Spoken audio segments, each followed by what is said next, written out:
Step by Step, 19 Essential Dharma Talks by Sayadaw Jotika. Note: the following 19 talks were delivered by Sayadaw Jotika in Australia, in AD 2011.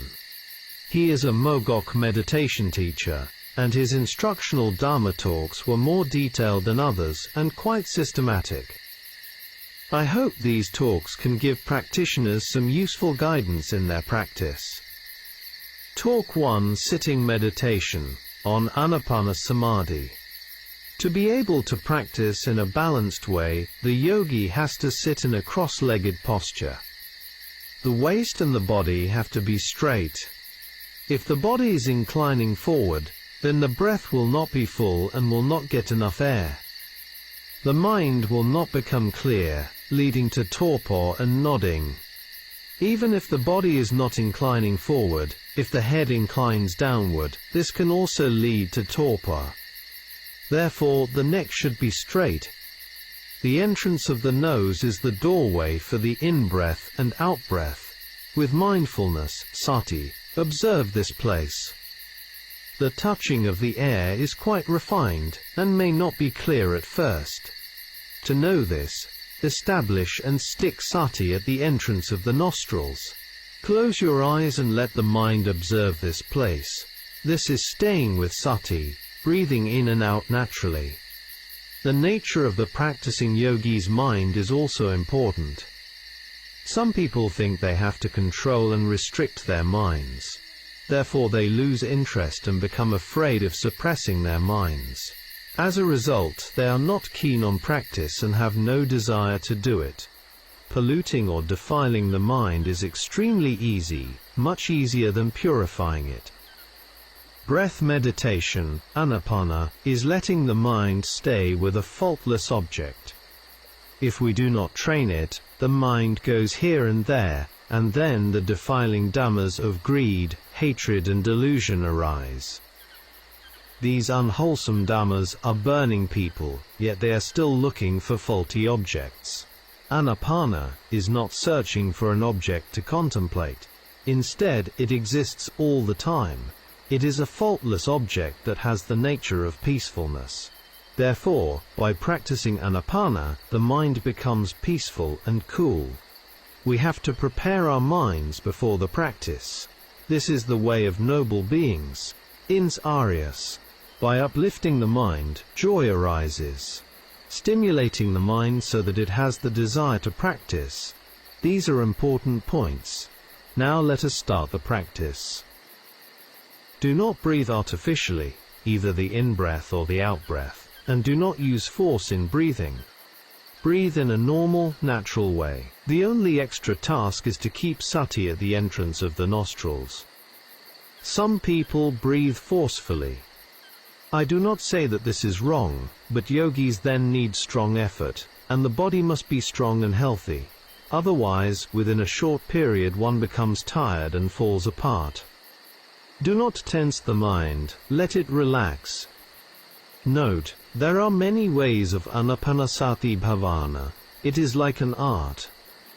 Yogis have to find a suitable way according to their character and nature. This requires experimentation. The yogi has to know the touching of the in-breath and out-breath at the nostrils. If one is able to know the refined touch, one will also be able to know the refined mind and body, or at least to discern them. One can then be mindful of them, and know their nature. Mogok Sayadaw explained that knowing the in-breath and out-breath means contemplating the touching and the knowing of them. After becoming skilled in touching and knowing, he instructs the yogi to contemplate the wanting mind that breathes in and out. At the beginning of the practice, attention must be included, for example knowing in-breath and out-breath as not self, and then noting the in-breath and out-breath. After becoming familiar with this, there is no need to name them. If one does not practice in this way, thought objects will come in. For example, if you do not sit on a chair, someone else will come and sit on it. The heart is like a chair, and other mind states are like guests. Now is not yet the time to contemplate objects from the six sense doors. This stage is still training the mind to become calm. Except for the in-breath and out-breath, do not pay attention to anything else, such as sounds, pain, aches and so on. In this way, one does not get lost in objects. If no external objects come in, one can contemplate without naming. When no hindrances arise, the mind becomes peaceful. In this way, the long and short in-breaths and out-breaths gradually become equal. If the mind is not calm, it will not be balanced. After sharpening a knife, it is able to cut things. In the same way, insight practice is possible only when there is good sati. Otherwise, sometimes one discerns Anicca, and sometimes one does not. If defilements arise, one cannot easily attain path and fruit. Therefore the yogi has to practice Ānāpāna in the 4 postures. This is a practice for the whole day. Note: most people think that watching the breath is only for the sitting posture. How to train the mind in daily life is essential for spiritual development. If not, everyone will continue increasing their defilements every day. According to Sayadaw's teaching, training the mind means knowing the touching of the breath in every posture. Soon Lun Sayadaw trained his mind in daily activities by touching and knowing physical sensations. Because of this, his practice developed very quickly. Many of Ajahn Mun's disciples use a Buddha mantra in their daily practice as an example. Luangta Mahabua also practiced in this way. The famous Chinese elder monk Guangqin used the Amitabha mantra in his daily practice. Talk 2. Sitting meditation and consuming food. Step by Step. 19 Essential Dhamma Talks by Sayadaw Jotika. Before starting the main practice, one has to carry out some preliminary work, parikamma, or duties. Ask for forgiveness from the Triple Gem, Buddha, Dhamma and Sangha, as well as from parents and teachers, from beginningless samsara up to the present. This helps protect Samādhi from disturbances. Offer the body to the Triple Gem and to one's teachers. This reduces excessive concern for the body and prevents disturbances. During sitting meditation, too much concern about the body and frequent changing of posture make it difficult to see khandha dukkha. Spread goodwill, metta, to the surroundings and to all beings, for protection, and for the sharing of merits. See the story of the Metta Sutta, Sutta Nipata, Uragavaga Sutta number 8. Request meditation instruction from the Buddha or from one's teachers. With conceit, even if one can discern Anicca, one cannot see Nibbana. Thus conceit itself can be a hindrance. For example, Venerable Anuruddha. Making requests before a Buddha statue, or a spiritual teacher, serves as a reminder for yogis to practice with reverence. With parikamma, the mind gains a sense of security, especially in quiet places, for example deep forests. DTAW dumb forest is a good example.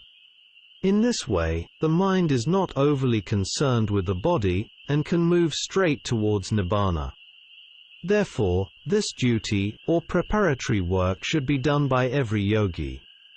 Practicing meditation means enriching oneself with the Dhamma. If one does not do so, one instead nourishes unwholesomeness and latent defilements. The enrichment of greed, hatred and delusion, together with unskillful actions, leads to the apayas. Mindfulness sati is very important for discerning latent defilements. Indeed, we can say that the beginning of the Dhamma is mindfulness. Among the 40 meditation objects, Ānāpāna is the best. Kasina objects, usually prepared as visual discs, require preparation. A subba corpse, meditation can be too demanding. I once met a Western monk who practiced in Sri Lanka with corpses in a cave where human bodies were disposed of. He even took some color photographs of them. Ānāpāna, however, can be practiced anywhere and acquires more time rather than special conditions. Without special conditions, yogi gets more time for the practice. Some people think that Ānāpāna meditation is only related to the Buddha, the Aggasavakas, and the Mahasavakas. For example, Sāriputta, Mahakassapa, and others. They also teach people in this way. This is a commentary-based interpretation. The Buddha never taught people impossible things, such as the existence of a creator or creation. This is a problem of misinterpretation. As a result, some people gave up their practice. If there are differences, we must follow the suttas. If we do not try for ourselves, we should not speak blindly. To teach the Fusa method for a beginning yogi, Fusa means touching or contact, the same as phassa. Take a posture that you can maintain for a long time.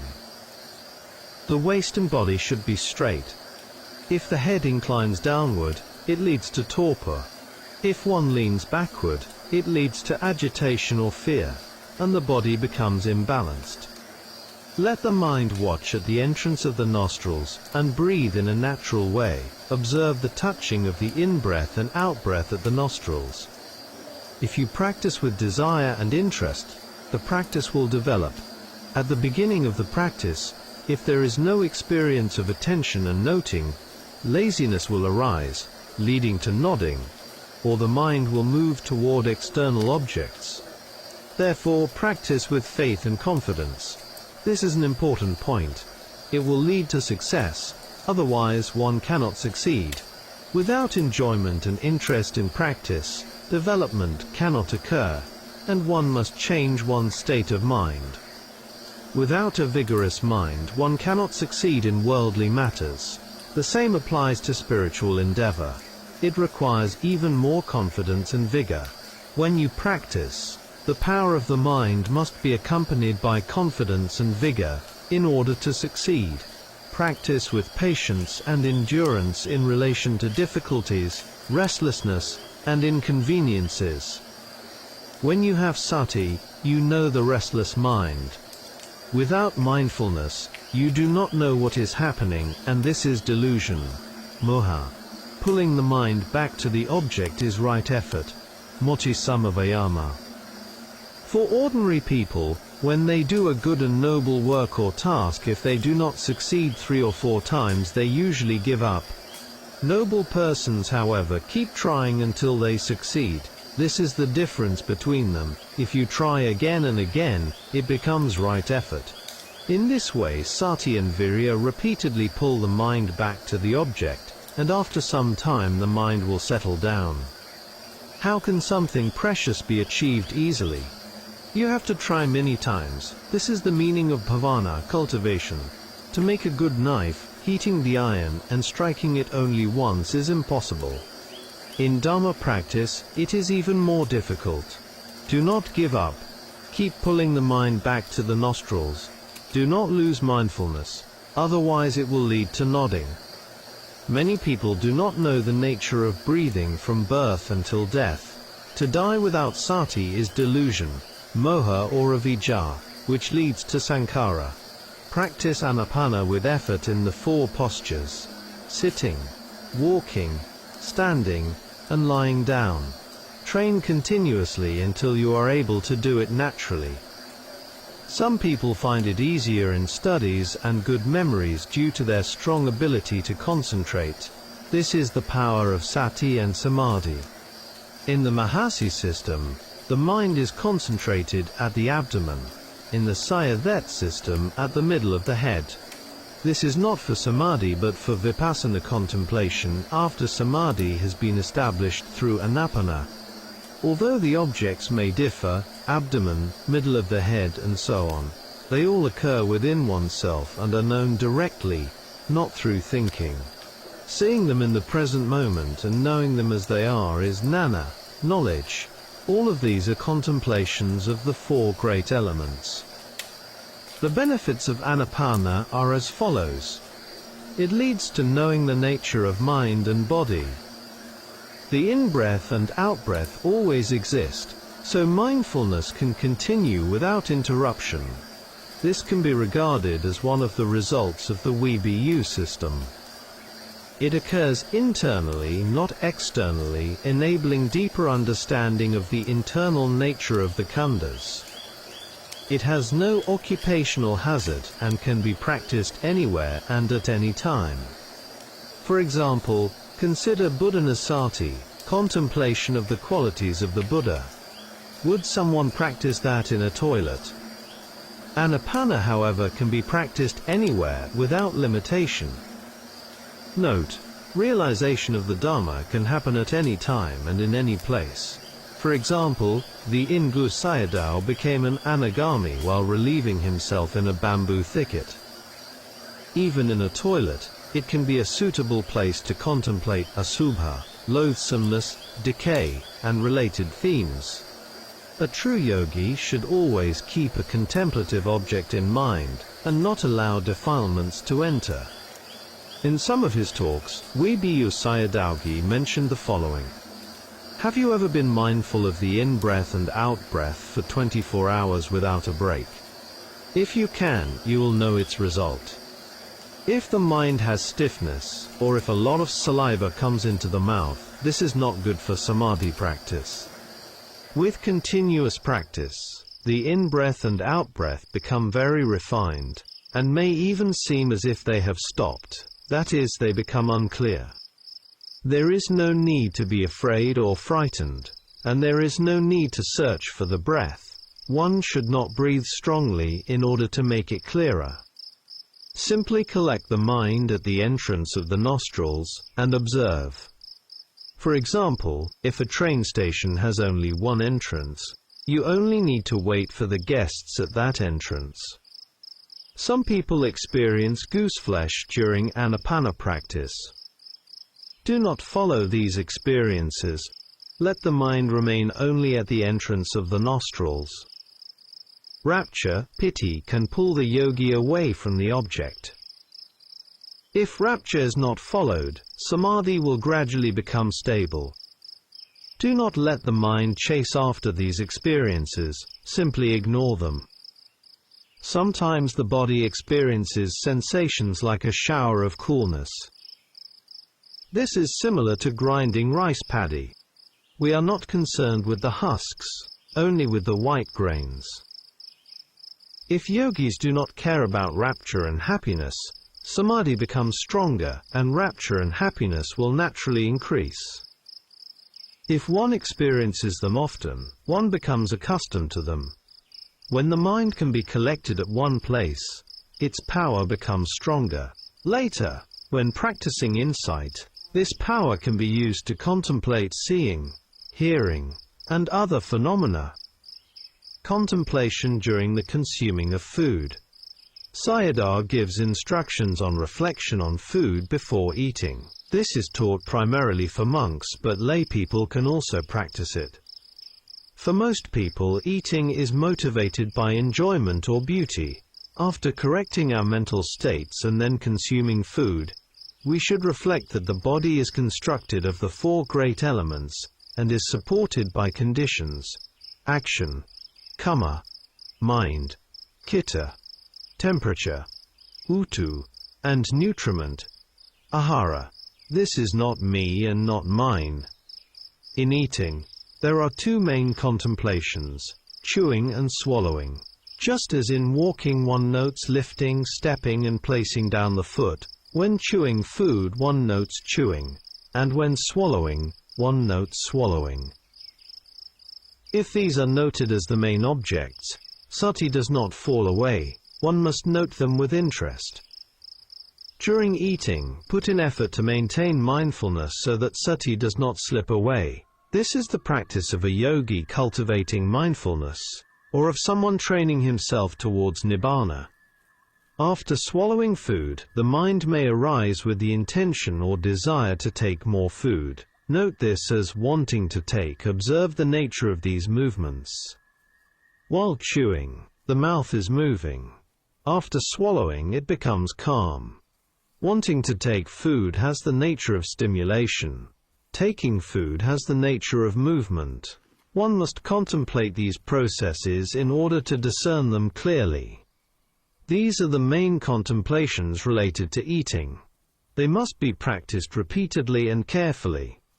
Only through gradual, step-by-step practice does progress arise, like climbing stairs, one step at a time. Step by Step. 19 Essential Dhamma Talks, by Sayadaw Jotika. Talk 3, Ānāpāna and Sati in Hearing. Insight meditation, vipassana, means practicing so that knowing knowledge jnana and the reality of the khandhas fit together. To understand this point, mindfulness, sati, must first be established, and samadhi must also be included. When the in-breath and out-breath enter and touch at the nostrils, beginning yogis should note them as going in and going out. Now we contemplate reality and knowing together, without letting the mind wander outward. Sometimes the in-breath is short and the out-breath is long, for example when one sighs. Sometimes it is the opposite. At times the in-breath and out-breath are not equal. Therefore, in the Ānāpāna practice, the Buddha instructed us to contemplate and know short and long breaths.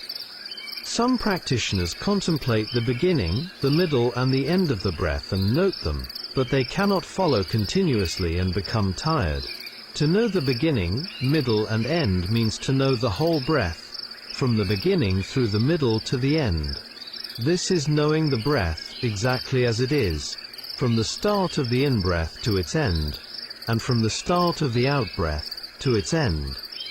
Only when knowing and reality fit together precisely does the mind not go outward, because it is carefully attending to what is actually happening. Sayadaw often instructed practitioners to practice Ānāpāna for 15 or 20 minutes at the beginning of sitting meditation. This was mentioned in many of his daily talks for general listeners. For those practicing under his direct guidance at the center, the instructions might differ. See Sayadaw's short biography by Bhikkhu Uttamo, who practiced under his guidance at the center. Sayadaw instructed him to develop samadhi through Ānāpāna until it became stable. Even for those who have already discerned Anicca at the beginning of sitting, samadhi must still be established. This is a general principle at other times, but not at near death. There is no need to do samadhi, because there is no time for it. In many scriptures, when the Buddha visited monks who were ill or dying, he always taught them vipassana, insight meditation. At times of good health and in ordinary circumstances, however, people should calm the mind and purify it from the hindrances. It is like a knife. After sharpening it, one can cut things.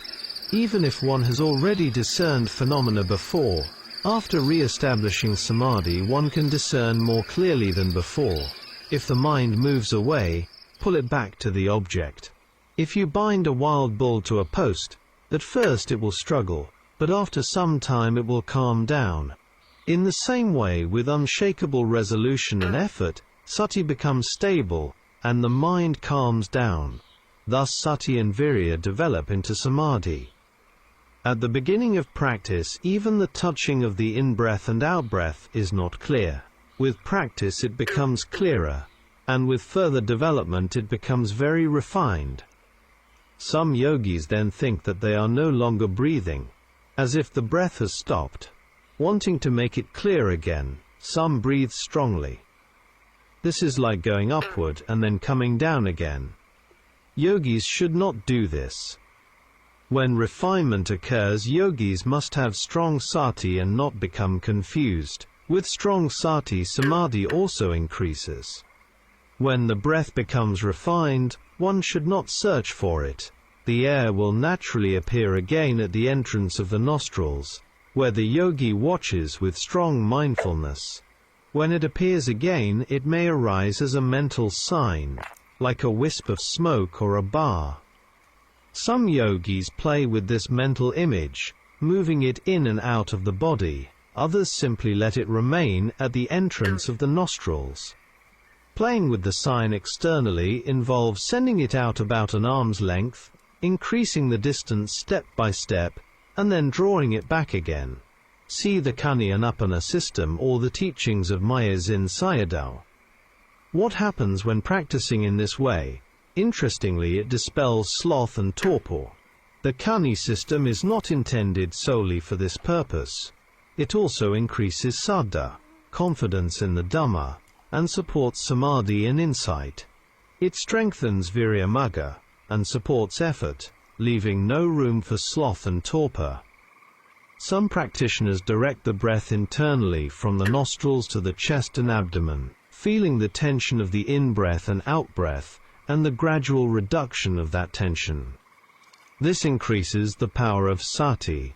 Others play with the Samadhi nimitta, mental sign. In such cases the mind moves and Samadhi declines. Therefore yogis have to pay close attention at the entrance of the nostrils. Just as when cutting a log with a saw one concentrates only on the cutting point. This quickly leads the mind to one-pointedness, ekaggata. This is the correct way to work with mental signs, nimitta. When a yogi becomes dull or does not experience pleasure in bhavana, it can be helpful to work skillfully with the sign.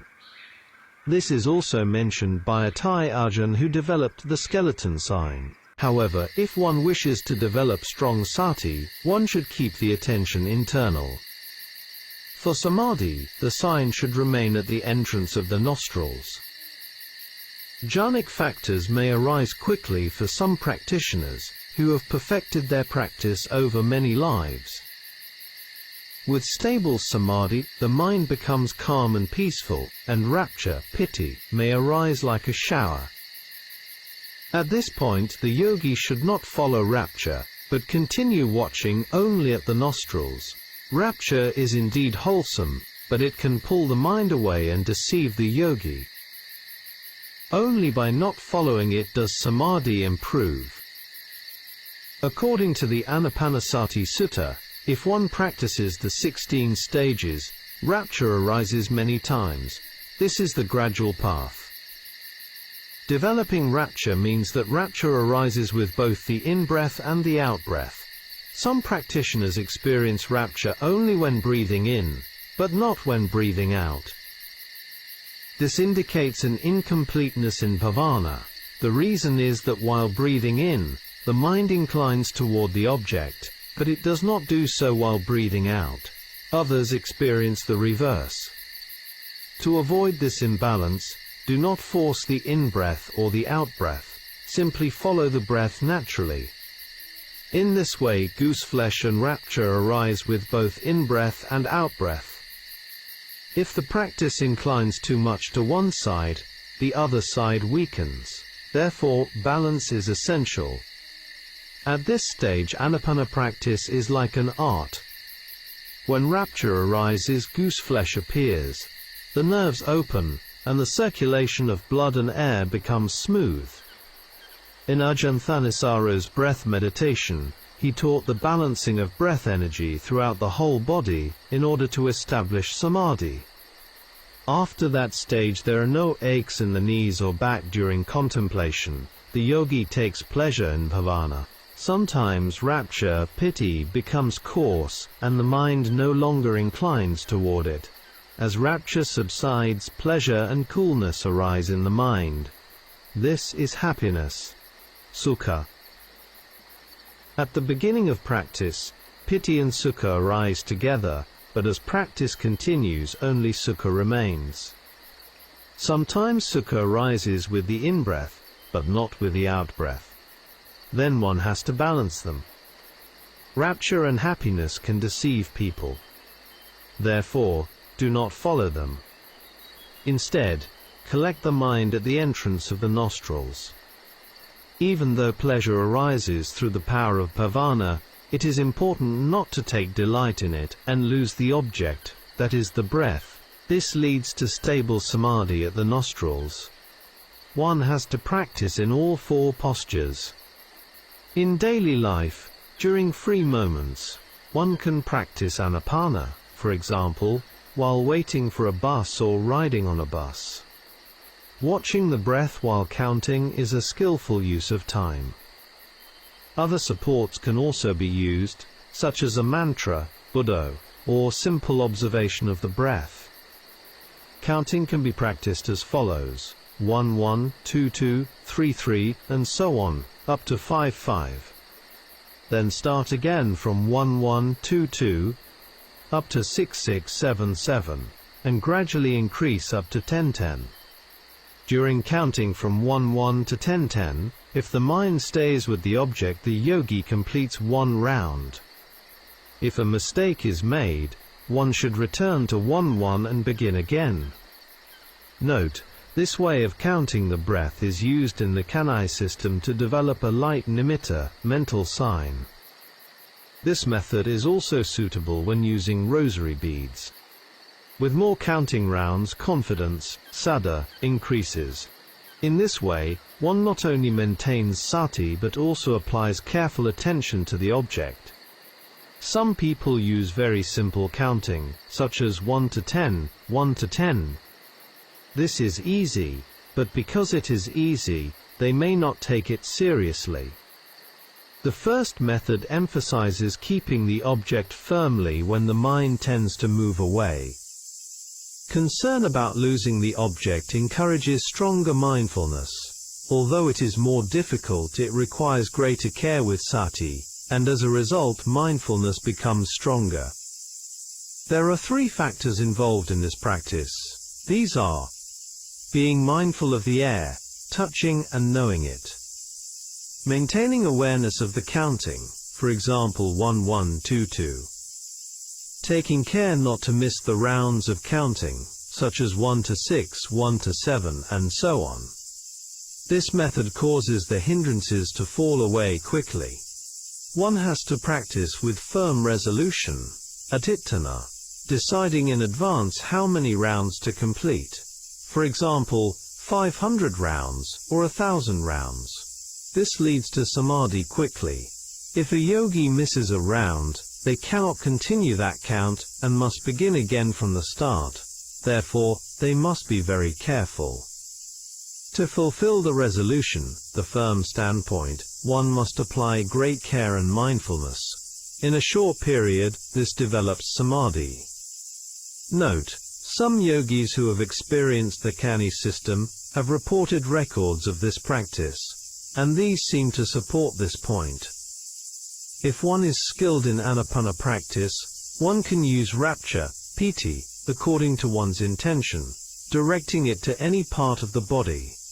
It is like an electric current, opening the channels of nerves, blood and air, and it can be healing.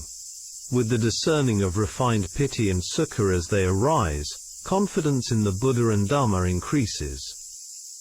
However, with Ānāpāna alone one cannot withstand all the impacts of worldly objects from the surroundings. To develop endurance, it is still necessary to contemplate whatever arises at the eye, ear, nose and other sense doors. Now we turn to contemplation of the hearing mind, hearing consciousness. We cannot endure sounds themselves, nor can we control the hearing mind. Quarrels and conflicts can arise instantly, with stick, knife or gun. Through hearing, mental reaction of lust arises, and also leads to other pain and sorrow. Therefore one needs to contemplate the nature of hearing. Ānāpāna is the stage of establishing mindfulness, sati. Contemplating phenomena in turn through the 6 sense doors is the stage of Satipaṭṭhānas. Hearing consciousness arises due to causes. These are sound, the ear, space, and attention. Hearing arises dependent on these 4 factors. If there is no attention, one does not hear, or the sound is not clear. In an airtight room one cannot hear sounds. If someone is deaf, there is no hearing. Thus, hearing is a result of conditions.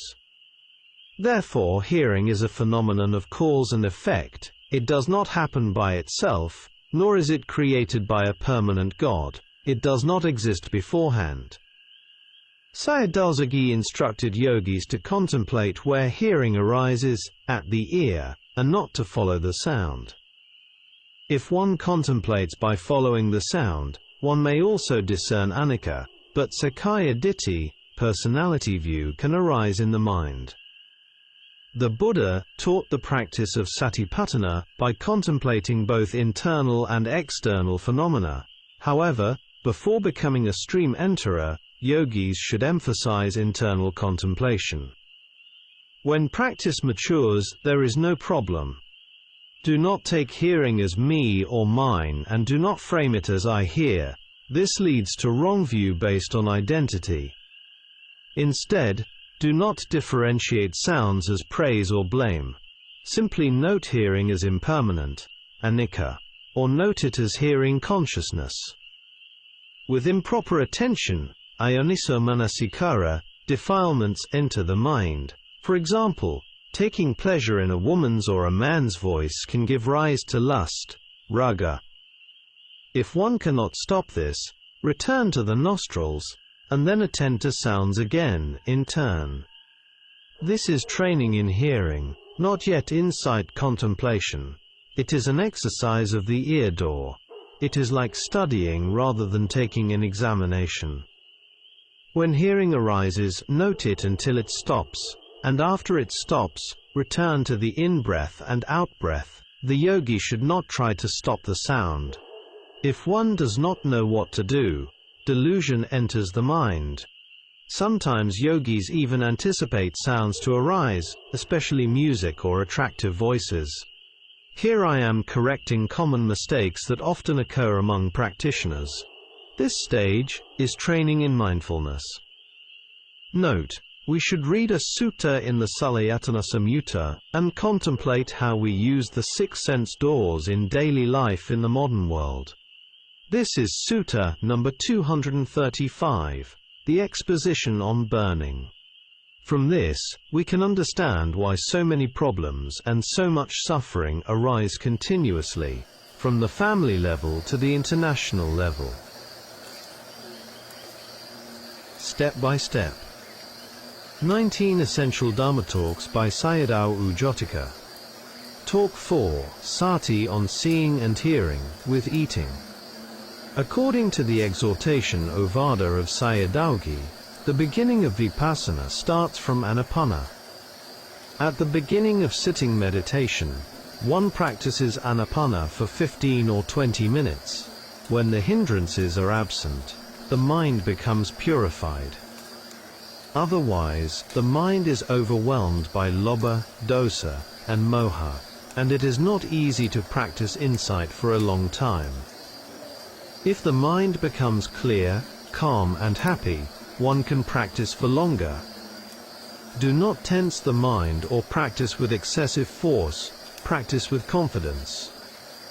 Contemplating the rising and falling of the abdomen, the Mahasi system, does not mean seeing the abdomen. It means knowing the pressure and movement of the air. In the same way, Ānāpāna is not about seeing the air coming in and out, but about knowing the touching and the knowing at the entrance of the nostrils.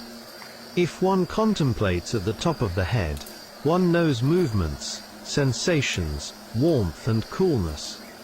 Wherever one contemplates, the main point is training the mind to have stable sati.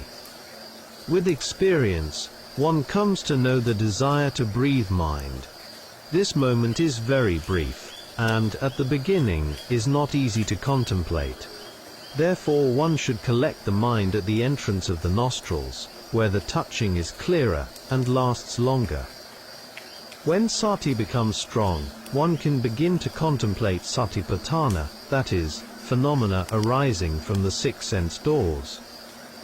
There are 3 levels: Satipaṭṭhāna, Satipaṭṭhāna bhavana, and the completion of Satipaṭṭhāna bhavana. Now I will speak about the contemplation of seeing consciousness. If one does not contemplate seeing, then from seeing arise affection, clinging, and action. This is the linking of the dependent arising, paticca samuppada process. To deal with seeing, it is necessary to know the arising of seeing consciousness. If one does not know its arising, one cannot know its cessation. Therefore contemplate seeing at the eye. If one does not understand why seeing arises, wrong view and doubt will arise. Visible form, the eye, a blind or closed eye cannot see, light and attention, manasikara. These are the four conditions for seeing to arise. Seeing does not exist beforehand, it does not arise by itself, nor is it created by a permanent God. It arises now due to conditions. When one discerns these causes, contemplation becomes knowledge of conditions, relating to mind and matter. If one does not repeatedly reflect in this way during contemplation, doubt will arise again and again. This is why Mogok Sayadaw taught yogis to clear away wrong view and doubt before developing insight. Taking seeing as seeing someone becomes an external identity view. Taking it as I am seeing becomes an internal identity view. Instead, take seeing with right attention, simply as seeing consciousness. If one interprets seeing in many ways, as man, woman, or object, greed, anger, and delusion arise, and lust may follow. Even people of very different ages can become couples over many lives because of this process. If one cannot stop at seeing, then return to the in-breath and out-breath. In this way, thoughts cannot arise. This makes it easier to contemplate vanishing phenomena, as defilements do not enter. Most thoughts are related to defilements, and only a few are wholesome. The seeing mind, the in-breathing and out-breathing minds, the hearing mind, and other such states are all objects of Satipaṭṭhāna. Practice with these objects until one becomes skilled.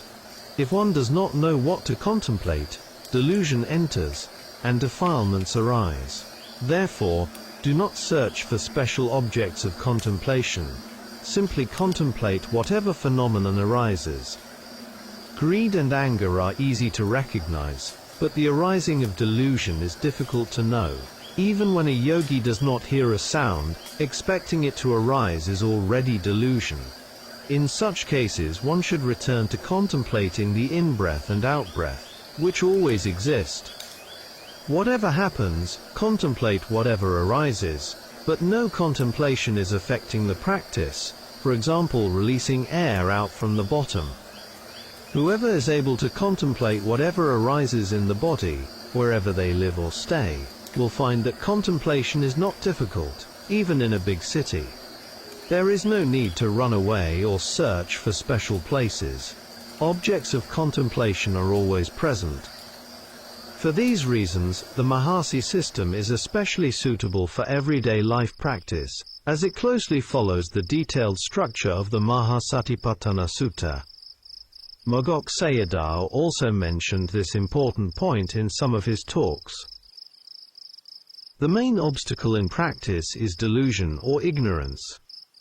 Because of delusion, craving, tanha, arises, leading to greed, lobha, and aversion, dosa. Therefore, do not take pleasure in samadhi, based only on the in-breath and out-breath. There have been many people who suffered because they were unable to contemplate their seeing and hearing. We can read many such stories in the suttas and Jotika tales, and we can also observe this in our surroundings and daily lives. Do not let sati fall away. This is the main point in practice.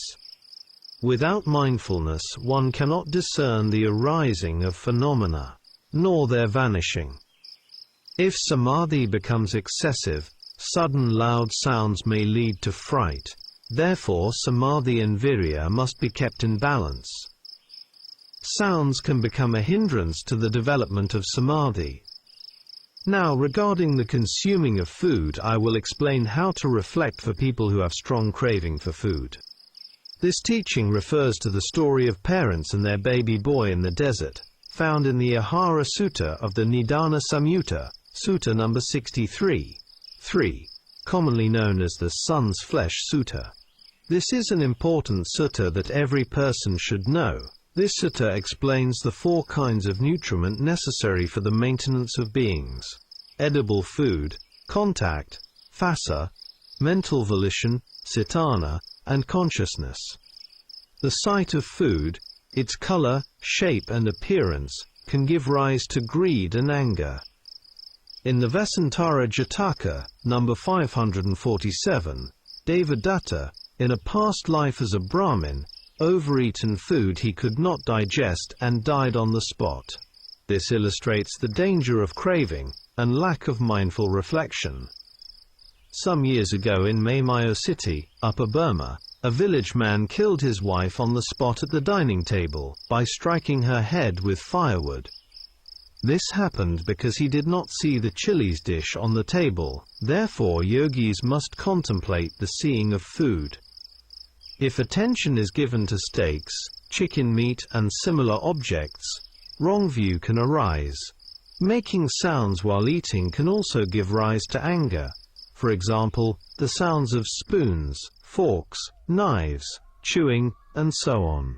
Therefore, one must also contemplate sounds when eating with others. Step by Step. 19 Essential Dhamma Talks by Sayadaw Jotika. Talk 5. Sati, on smelling, tasting and sensation. In the Milinda Panha, the dialogue between King Milinda and Venerable Nagasena explains that insight is the task of watching and observing the 5 aggregates, khandas, with direct knowledge, jnana. It is like a man watching his own monkey. The yogi must observe whatever arises, as if it were a stranger. Before establishing strong samadhi, and after dealing with seeing and hearing, I will now explain smelling consciousness. Smelling arises due to 4 causes, as explained earlier. If one takes it as, this smell, or I smell, identity view, sakkaya ditthi, arises. One must know it simply as smelling consciousness. Do not take smells as fragrant or smelly. Thinking in this way causes greed, lobha or aversion, dosa, to arise. This is a matter of view. For example, fermented fish paste is considered pleasant by some because they enjoy its smell, while Westerners may find it offensive. Similarly, durian fruit is loved by some and disliked by others. When noting smells, do not differentiate them as a woman's smell, such as perfume or body scent, or a man's smell, as lust can arise in this way. Contemplate smelling at the nostrils, not at the wrong place, such as imagining the smell as coming from outside. Knowing it as smelling consciousness is correct. When there is no smell, return to the in-breath and out-breath. Eating consciousness arises due to the tongue, saliva, food, and attention. If attention is given to chicken meat, pork, or other foods, identity view arises in the form I am eating. Do not pay attention to good or bad flavors. If one does so, it becomes contemplation of feeling rather than insight. Note on tastes and body consciousness. Note the tastes of sweet, sour, salty, hot, and so on, simply as eating consciousness. Now I will talk about body consciousness, kaya vijnana. Sometimes it arises together with pleasant feeling or unpleasant feeling. Pain, aches, tiredness, warmth, coolness, and similar sensations arise in the body. These are bodily consciousnesses. Body sensitivity, kaya pasada, also exists in the internal organs, such as the heart, lungs, bones, and so on. It has a wide range, nearly the whole body. During contemplation, do not include the specific place, such as knee pain or backache, in your noting. In speech we may mention the place, but in contemplation we should not. I will explain the difference with an example. If pain arises in the left chest, one may become frightened, thinking of heart disease. In this way the location becomes identity view, sakkaya ditthi. You must remember that in the contemplation of body consciousness, one should not include the place where it arises, and one should not differentiate it as good or bad. The mind is strange. In contact with objects, for example, when touching a man or a woman, if attention is given to concepts, lust can arise. Instead, note it simply as body consciousness, and then return to the in-breath and out-breath. Note, concepts deceive people and beings. Because of wrong view and other defilements, humans create many problems and much suffering. Some years ago, when I was staying in a forest, I went to see a dentist who was a woman. I had no other choice. I had to contemplate her as a subha, unattractive. It was also a very hot season, and when I felt her contact, it was sticky and sweaty. This made the experience feel disgusting. Monks must be very careful when they go to hospitals or clinics for medical checks. They cannot escape contact with female nurses. Therefore, wise attention, yoniso manasikara, and mindfulness, sati, are very important in daily life when dealing with defilements. Seeing consciousness to body consciousness. From seeing consciousness to body consciousness, the 5 kinds of sense consciousness are external and arise only from time to time. These are like guest minds. In-breathing and out-breathing minds, however, exist all the time. These are the 2 host minds. In insight contemplation, an important point regarding body consciousness is that pain may seem extreme and may even be thought of as life-threatening. This is not actually so. It is not truly a strong painful feeling, but rather appears intense because of the power of Samādhi. It is like seeing bacteria through a microscope. This also happens due to clinging to self-view. Therefore, it is important to dispel wrong view, ditthi, beforehand. Sakkaya ditthi is the most dangerous defilement.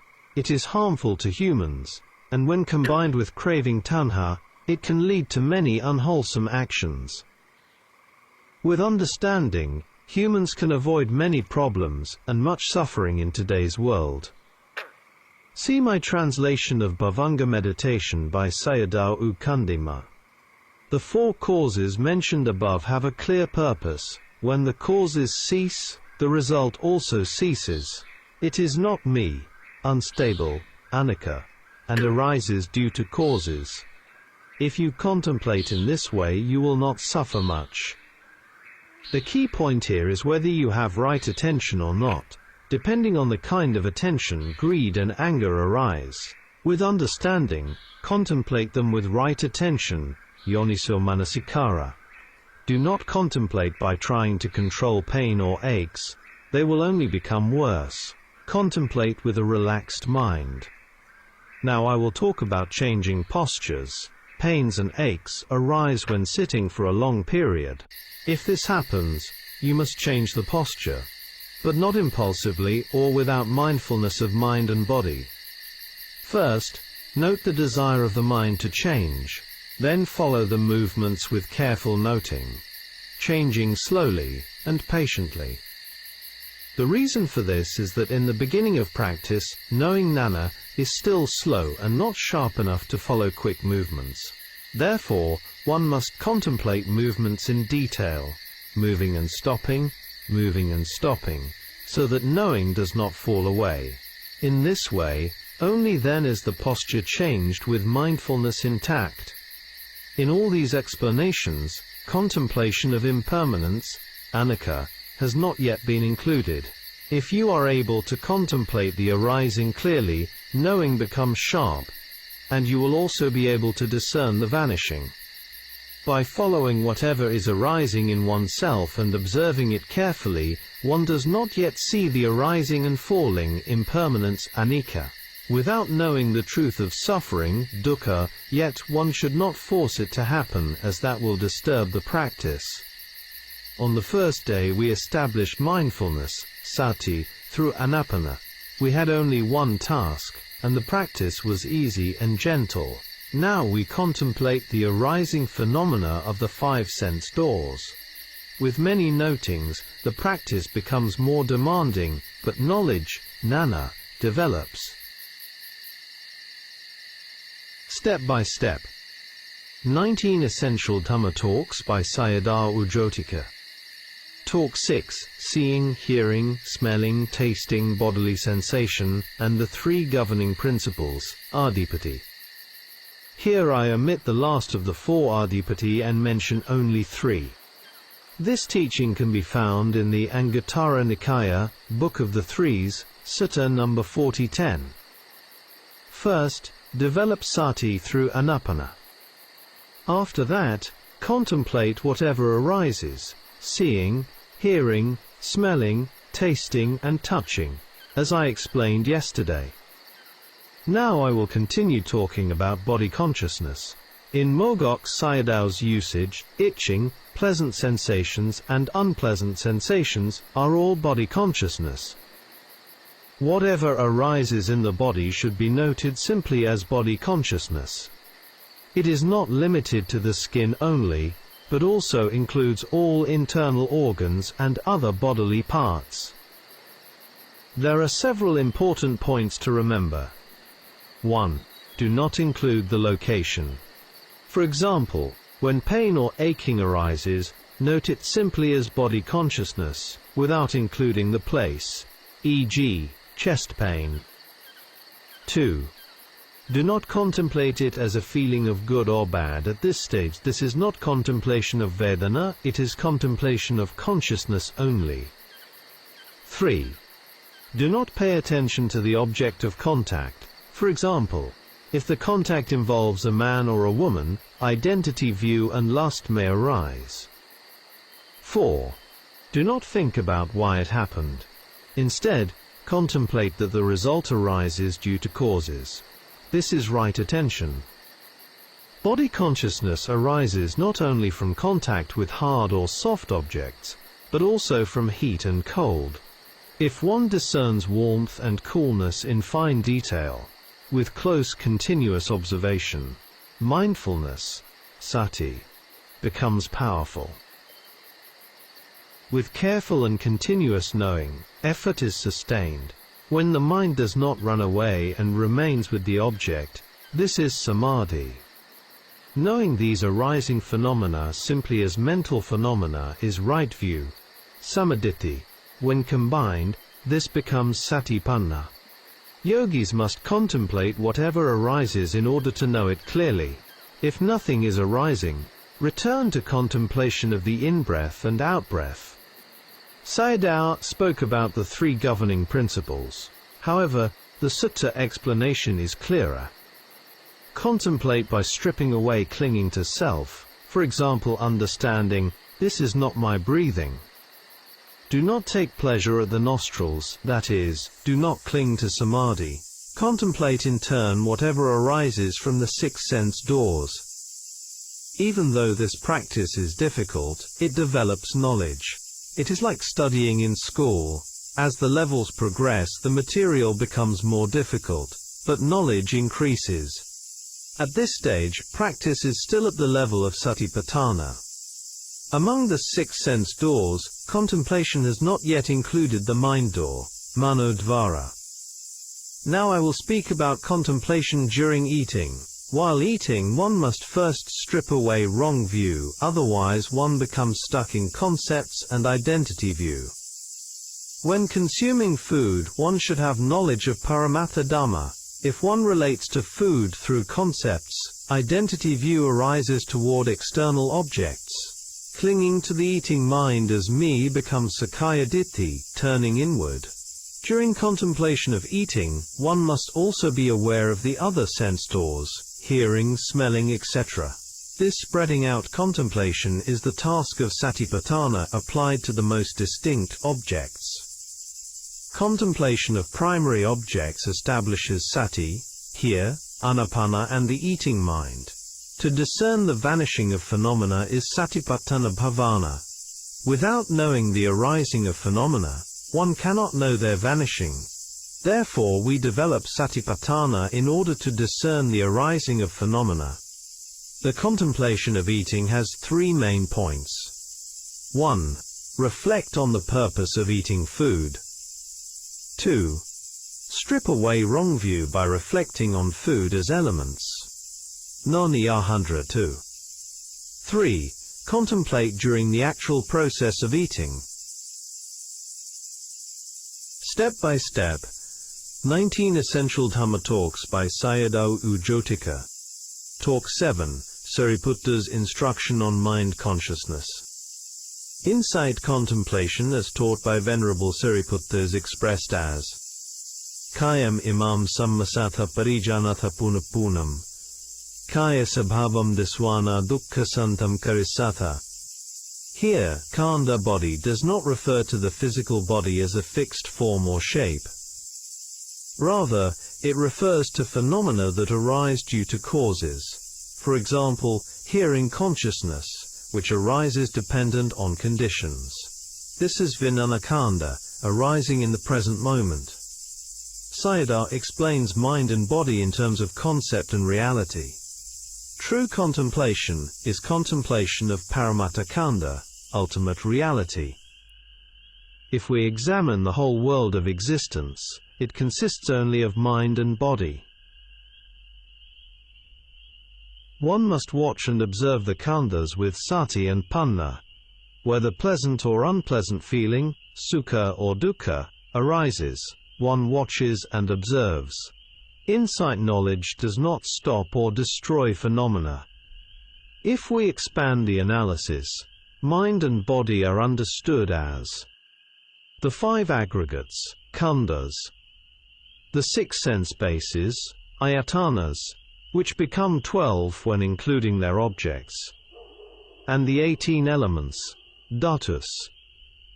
With mindfulness one knows the arising.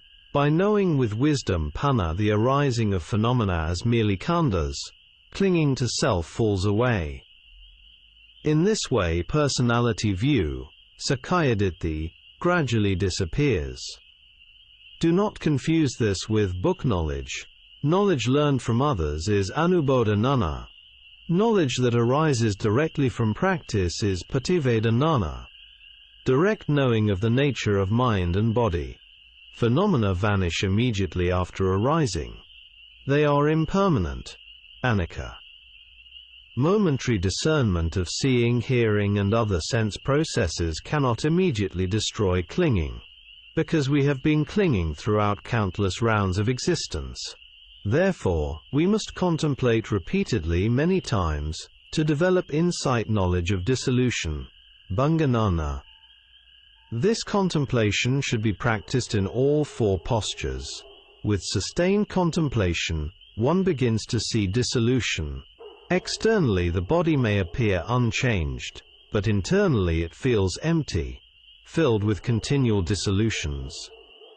At last, with the development of knowledge, one discerns the truth of dukkha and no longer wants it. With no desire for it, that knowledge leads to cessation. Here he is explaining a verse of Venerable Sāriputta.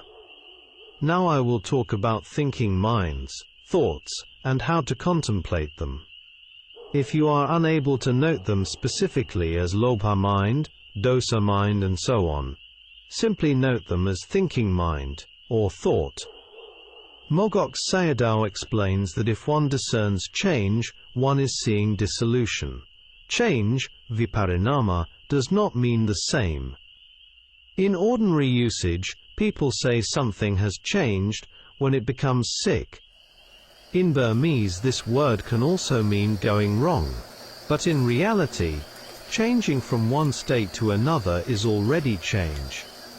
For example, when flowers fall, that is change. When a tree flowers, people tend to think of it as development, not change. Yet the nature of phenomena is always changing. This constant change reveals the unsatisfactory characteristic, dukkha lakkhana. Note, this point is extremely important for human beings to contemplate thoroughly. Because of delusion, we create many problems and much suffering through sensual pleasures based on self-view, greed and anger. Non-delusion, amoha, is contemplative knowledge. At an immature stage, when this knowledge becomes stronger, it can itself become an object. For example, after discerning dissolution, a yogi may think, this too is in the state of dissolution. At that point, the yogi must contemplate the thought and the subsequent mind. explained many kinds of thoughts. Thoughts are not disturbances to insight practice. They also become objects. For example, ehipt pasiko, come and see. In samatha practice, thoughts are hindrances, but in insight practice they are objects. One should contemplate their arising, and observe that they are not of a permanent nature. For example, in the in-breath and out-breath, contemplate the two endings. Observe the small gaps where the breath stops. Knowing that the breath is not existing at that moment is knowing its vanishing.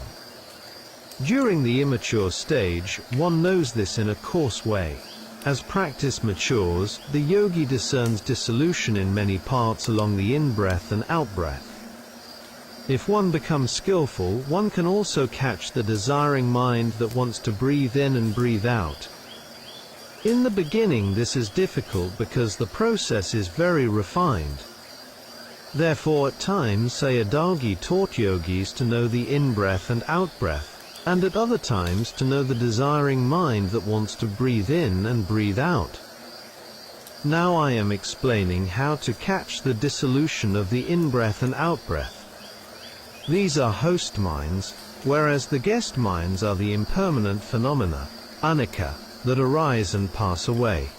Tomorrow I will explain how to contemplate their dissolutions. He then gives a lecture on eating.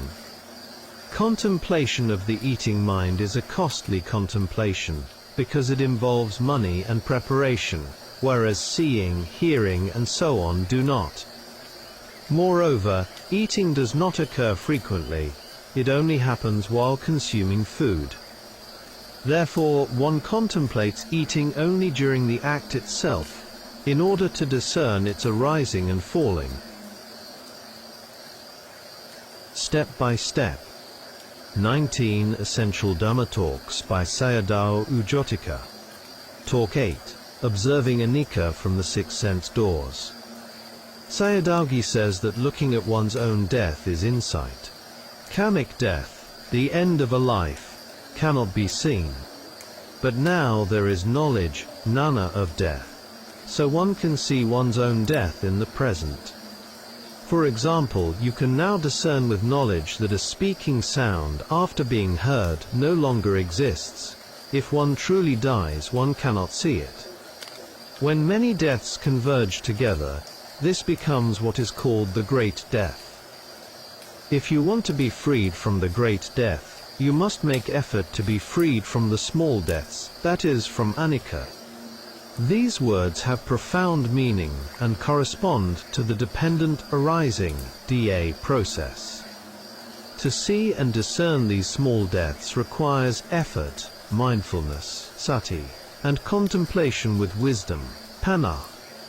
After seeing the small deaths, one will see Nibbana, which is freedom from the great death. The Buddha taught that Ānāpāna has 16 stages. It is suitable for people practicing in forests and mountains. After establishing Samādhi, and as Sakkaya Ditthi, self-identity view, falls away, one should then contemplate whatever arises at the six sense doors, seeing, hearing, and so forth, as they occur. After Samādhi becomes more refined, observe seeing, hearing, and other phenomena in terms of their non-sameness, noting them in detail. If the noting mind becomes so close that it is no longer able to note them as seeing, hearing, and so on, then at that time simply continue with knowing only. How far must one contemplate in Satipaṭṭhāna, that is, contemplation of arising phenomena? One must contemplate until the khandhas disappear in one's knowledge. Some people think that only the lower body or upper body disappears, but this is not correct. Before the compactness Jhāna of the body disappears, the contemplative mind experiences wide gaps. Therefore, yogis still know the existence of the body. It is like two rows of fences or trees in a garden. When they are far apart, you can see through to the other side. When they are too close together, you cannot see through them. In the same way, there is no time to attend to individual arising phenomena, because the yogi sees the mind series one by one, continuously, in rapid succession. For example, with knee pain. Before, the concept of knee seemed clearly present. Now one cannot attend to it in that way. The knee seems to have disappeared. People sitting nearby may still see the knee, but in the yogi's mind it has disappeared. This is similar to the nature of jhana, but occurring in a different dimension. Some may think they are floating in the air. Yogis should not take this as real, nor should they open their eyes to check or touch the floor with their hands. The yogi contemplates form, rupa, by seeing one's own forms, not the external world, and contemplates mind by seeing one's own minds. At that time sakkaya ditthi, self-identity view, falls away. However, this level is still within Satipaṭṭhāna. One must then climb to bhavana, Satipaṭṭhāna bhavana. At this stage phenomena are not seen as me, but only as minds arising in series. This is the state of a small stream enterer, Ānāpāna, the discernment of mind and matter conditionally. If one discerns this directly, one will never forget this view. Therefore, such a yogi will not fall into woeful existences, ipayas, for 1 or 2 lives. This knowledge does not come from books or from others. It comes from direct practice, by using the khandhas themselves, and by establishing sati and samadhi. Let us continue to observe the mind series, whether it is stable or not. Before, we took these khandhas as my khandhas. Now, clinging to self falls away, and there is only seeing phenomena as khandhas. Yesterday I taught the contemplation of the rising and falling of the in-breath and out-breath. When this becomes mature, one sees the rising and falling of the minds that desire to breathe. Regarding painful feelings, one must observe that pains are not the same in every moment. If pain appears continuous and lasts for a long time, it can become unbearable and one may abandon the practice. Only by discerning non-sameness can one see the rising and falling, Anicca. Step by Step. 19 Essential Dhamma Talks by Sayadaw Jotika. Talk 9, The 4 Satipaṭṭhānas. There is also an interpretation of contemplation of Dhamma, Ānāpāna, as contemplation without differentiation between mind and matter, simply contemplating the arising phenomena. Here, Dhamma means all phenomena. He explains the 4 Satipaṭṭhānas and their relationship to human character. Sayadaw Ji taught that a yogi may contemplate any one of the 4 Satipaṭṭhānas, according to one's preference and temperament. In some of his talks, Mogok Sayadaw said that if a yogi discerns Anicca quickly, then any Satipaṭṭhāna object suitable to that yogi's character may be used. The object one prefers often has the strength of collectedness. First, establish sati with Ānāpāna. After that, contemplate whatever arises from the 6 sense doors. Then contemplate the rising and falling of the in-breath and out-breath. Today, contemplate the rising and falling of all dhammas. According to the teaching Dasana, 3 sub-moments are mentioned: arising, presence, and dissolution. However, because dissolution happens extremely quickly, yogis usually discern only arising and dissolution. If you are watching and observing non-sameness, you will discern dissolution. When contemplating painful feelings, unbearable pain indicates clinging to self. During eating, what is difficult to contemplate is thinking, as explained earlier in the detailed discussion on eating. Step by Step. 19 Essential Dhamma Talks by Sayadaw Jotika. Talk 10, on Insight Knowledges. Sayadaw explains the verse composed by Mogok Sayadaw Ji. This verse appears in a sutta that explains the 5 factors for realization: strong faith, good health, practice with a straightforward mind, diligent practice, and discernment of Anicca. One must have confidence in the Buddha, Dhamma and Sangha, and also confidence in karma and its results. One should avoid unskillful actions, unwholesome and harmful deeds, and cultivate skillful actions, such as dana, sila and karga, which greatly support samadhi. I would like to mention how Sayadaw himself practiced at his place. During periods of practice, whoever came to see him, he would not receive them. He followed a very disciplined routine. Some disciples mentioned that Sayadaw never used a clock, yet whatever he did according to his timetable was always very accurate.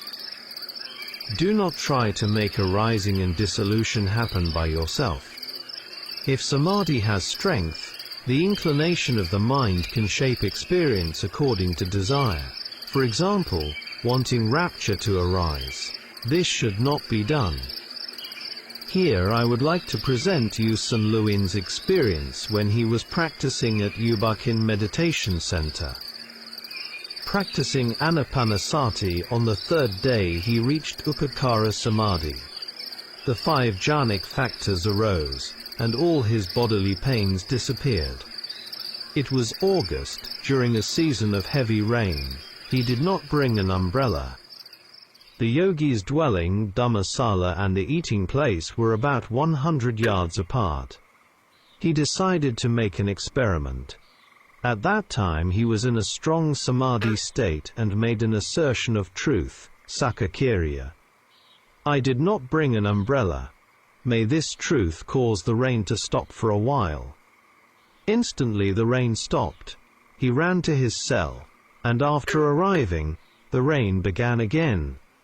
At first, he thought it might be coincidence, but for 10 days, it happened repeatedly. Each time he made the assertion of truth. You must contemplate these experiences as a stranger, without identification. In the initial stage, the yogi discerns both arising and dissolution. With the development of jnana, insight knowledge deepens progressively. There is no attention to arising. Instead, attention rests only on dissolution, seeing it clearly. This is the knowledge of dissolution, bhanga jnana. Pain and ache exist only as subhava phenomena, known merely as momentary events, like brief flashes. At first, bodily form is still perceived. Later, only the nature of dissolution remains. The mind no longer goes out toward objects of form. As dissolutions become more frequent, fear may arise, and phenomena are perceived as dangerous. This is the knowledge of fearfulness, bhaya-jnana. Seeing dissolution clearly is knowing the essenceless nature of things. Later, one becomes weary of the dissolutions. Some people mistakenly take this weariness to be toward external objects or family members. In reality, it is weariness toward phenomena arising from the 6 sense doors. If the weariness is directed toward external objects, that indicates sticking and wrong view. Ditthi. One must be weary only of paramatha objects, otherwise one remains trapped in concepts.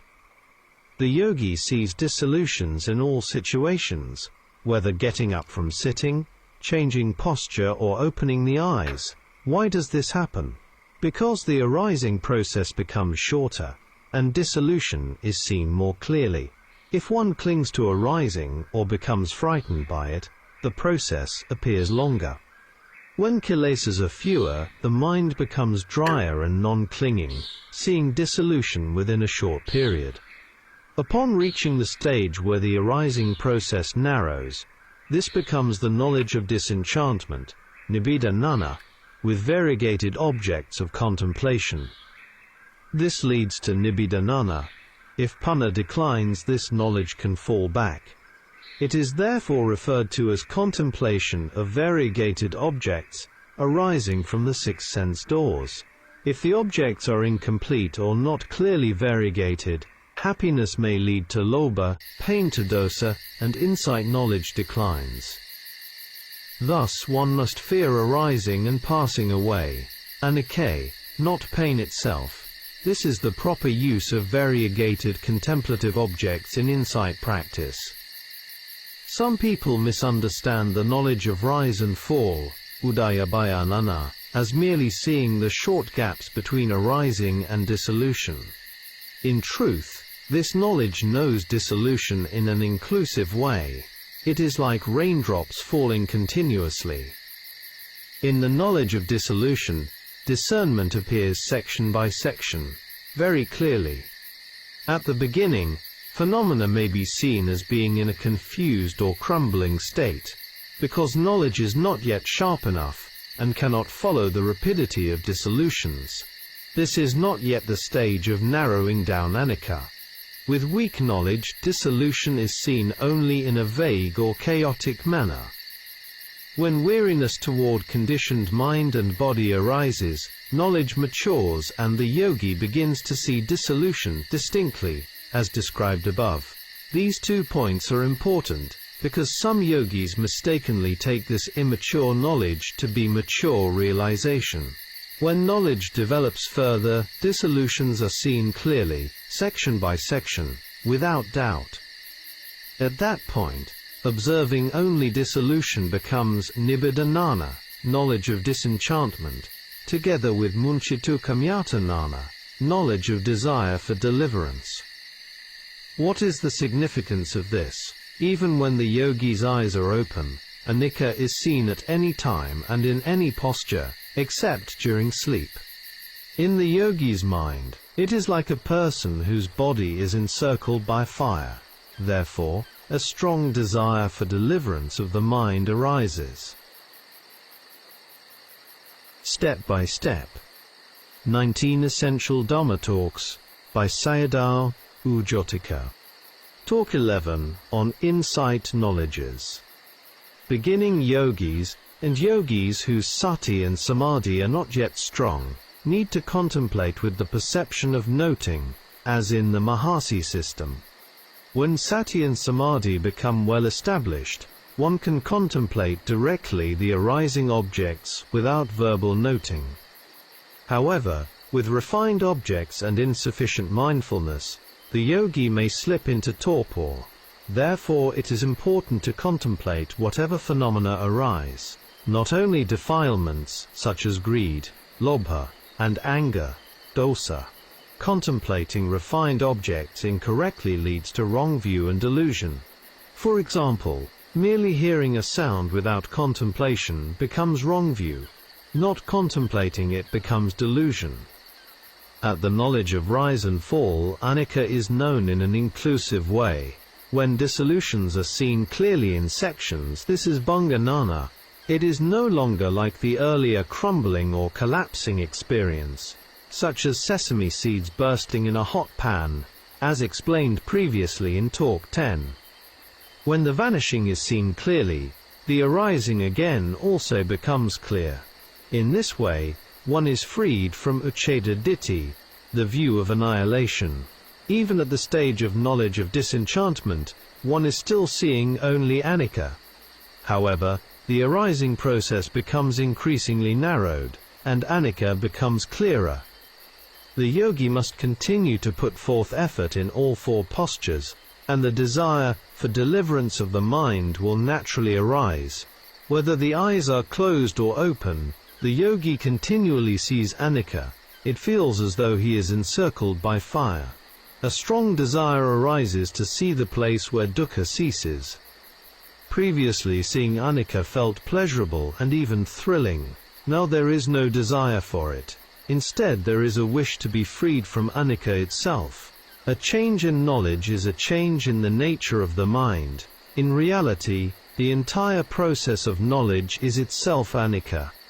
Mogok Sayadaw repeatedly warned practitioners not to take pleasure in these experiences, because attachment to them can block realization. Whatever is occurring here is still only Anicca and still dukkha. Path knowledge has not yet arisen. Insight can still fall back at this stage. For example, when one stops practicing due to weariness or discouragement. Therefore, the yogi must apply continuous effort. like a person rubbing two pieces of bamboo together until fire appears. Step by Step. 19 Essential Dhamma Talks by Sayadaw Jotika. Talk 12, Knowledge of Equanimity and Jhāna. Recounting the teaching on Ānāpāna. In the beginning it is helpful to practice with the eyes closed. Once one knows how to do it properly, practice with open eyes is also possible. If Ānāpāna is practiced correctly, it can lead to insight. Otherwise it may end in samatha practice alone. This point was also emphasized by Myasine Sayadaw in his explanation of developing the light nimitta. If one focuses only on the light nimitta, it leads to samatha. However, if the yogi contemplates sensations, such as warmth and coolness at the nostrils, or the movements of the abdomen, the rising and falling of the abdomen is contemplation of the four elements. Ānāpāna arises continuously, and the khandhas likewise rise and fall continuously. They share the same nature. To take Ānāpāna as my contemplation is a form of wrong view, ditthi. This is because Sati, Virya and Samādhi are not possessed by one individual alone. They are universal qualities that arise according to conditions. If practice collapses through clinging to self, this is truly a tragedy. However, a yogi can resume practice if ditthi has already been stripped away prior to the development of knowledge. In this regard, the Mogok Dhamma talks are particularly helpful.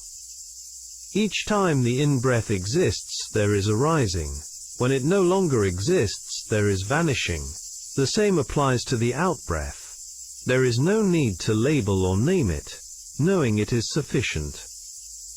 If no object arises from the six sense doors, the yogi should contemplate the rising and falling of the in and out breaths. Otherwise the practice will revert to samatha.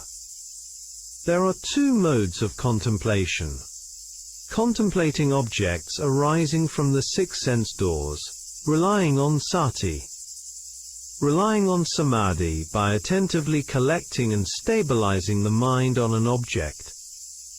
Some ask whether, when pain is present and a sound is heard, one should turn to contemplate the sound instead. The answer is yes, if hearing is more distinctive at that moment. This is not a matter of searching for an object. When there is no pain, but hearing arises, contemplation naturally occurs in the present moment. Collected contemplation with samadhi power means, for example, contemplating pain at the painful spot until it falls away, without turning toward other objects that may arise. This requires strong sati and virya, and great care. One must not contemplate with the desire for the pain to disappear. Otherwise, kilesa will intrude. When samadhi is collected upon non-sameness objects, that is, changing phenomena such as pain, the yogi discerns their rising and falling. Pain does not arise as a single mass, but as a series of aching blips, moment by moment. At first, Anicca is seen only inclusively, not yet with sharp distinction. As jnana develops, the yogi begins to see dissolutions clearly and precisely, and insight becomes far clearer than before. This continues into the subsequent stages of insight knowledge. At the time when desire for deliverance arises, the arisings begin to appear similar in nature. Rising and falling seem equal. Pain appears as 1, 2, thoughts as 1, 2, and so forth. Here, each arising phenomenon clearly displays the process of arising and vanishing. Previously, contemplation required time, but now, the lifespan of Anicca becomes equalized. Some people mistake a comfortable or stable sitting posture for the knowledge of equanimity. But this is incorrect. A good sitting posture is not equanimity. Equanimity consists solely in knowing arising and vanishing. At this stage, arisings are short, even, and uniform, appearing section by section, closely following one another. Closer rising and falling does not mean knowing phenomena vaguely or inclusively, as some yogis assume. That indistinct knowing belongs to immature knowledge. When knowledge is immature, many sankhara dhammas arise simultaneously, and the yogi does not know which object to contemplate, leading to confusion. When knowledge becomes sharp, the yogi can contemplate precisely and without confusion. This calm, balanced contemplation is equanimity. Equanimity means contemplating without making choices. It is also equanimity to experience phenomena without judging them as good or bad. These are the strengths of equanimity. To give an analogy, if fresh paint is applied over paint that has not yet dried, the surface will not appear clear. In the same way, at the beginning, defilements have not yet thinned, so insight is not clear. As the kilesas thin out, the yogi sees all phenomena as having the same nature, clear and without distinctions. This stage differs from the knowledge of disenchantment. There, rising and falling are equal, but the field of contemplation is broader, and thoughts can still arise between objects, similar to what occurs in the jhana process. At this time gooseflesh may arise, and happiness may also appear. With each contemplation the mind feels cool and refreshed. If such factors arise at this stage, they are to be understood as factors of enlightenment, not as corruptions of insight. These are not the same kinds of rapture piti as those experienced at the beginning when seeing Anicca. In the early stage, before clear discernment, a glossy or bright appearance of Anicca may arise and lead to rapture. Now, however, rapture arises from discerning the truth of dukkha. This rapture is born from contemplation of truth, not from delight in appearance. These raptures also need to be contemplated. Depending on which bojjhanga, factor of enlightenment, is predominant, different types of jhana may arise. For example, one must know them correctly as path knowledge magga, together with the corresponding jhana levels, first jhana, second jhana, and so on. When path knowledge arises, rapture and first jhana arise together, connascent. With continued effort and repeated moments of piti, higher jhanas may arise. For this type of yogi, if the mind inclines toward piti, it can arise at any time. However, there is an important distinction. Samatha piti arises only in relation to a single object. Vipassana piti arises through all 6 sense doors. Whatever arises at the 6 sense doors when it is contemplated correctly, vipassana piti arises. Therefore vipassana jhana is more stable. Some forest monks and scholars believe that only samatha has jhana and therefore doubt the commentaries, but this view is incomplete. Step by Step. 19 Essential Dhamma Talks by Sayadaw Jotika. Talk 13, Dealing with Some Problems. After practicing for many years, or when tiredness arises, a yogi may become lazy or weary of practice. These are manifestations of kilesa mara, the corruption of defilements. When a practitioner becomes well known, gains followers, or receives offerings, labha, many forms of kilesa mara may arise and obstruct practice. When knowledge is sharp, refinement of the mind develops, and the yogi may begin to see objects of desire, such as people or beings. One should not follow them, but instead contemplate them. The yogi may also hear sounds or voices. This happens because Anicca is not being seen clearly at that moment. Therefore, one should not fall into hesitation or uncertainty, should not think about them, and should not be afraid of fearful appearances. Whatever arises must be contemplated. Whether it seems right or wrong, one should simply watch and observe it. With sati and gnana, all phenomena arise and dissolve. If mindfulness is lost, and the yogi stops following phenomena closely, obstructions affect the Anicca process, and insight knowledge declines. Therefore, without continuous mindfulness, sustained practice and perseverance, insight cannot be maintained. Note: in the Burmese tradition, meditation practice always begins with the preliminary duties, see Talk 2. This is because, through long samsara, there are unseen beings and accumulated karma, and as a result obstructions and disturbances may arise during practice, most often during samatha. There are accounts of such incidents, for example during long periods of solitude, as described by Bhikkhu Uttamo in 18 Days in Solitude. Therefore, the tradition emphasizes 4 protective meditations: Buddhanusati, recollection of the Buddha; Mettabhavana, loving kindness; Marananusati, contemplation of death; Asubha meditation, contemplation of the unattractiveness or loathsomeness of the body. The Kani meditation system places strong emphasis on these protective practices. Sometimes, due to the power of Samādhi, light may appear, objects may be seen, or even knowledge of past lives may arise. If these experiences are taken as strange or extraordinary, ignorance increases, and thoughts proliferate. See Sayadaw Jotica's own account of practice in the Noble Search. Any worldly attainments are unworthy of clinging. Therefore Sayadaw consistently emphasizes listening to Dhamma talks first, and only then practicing.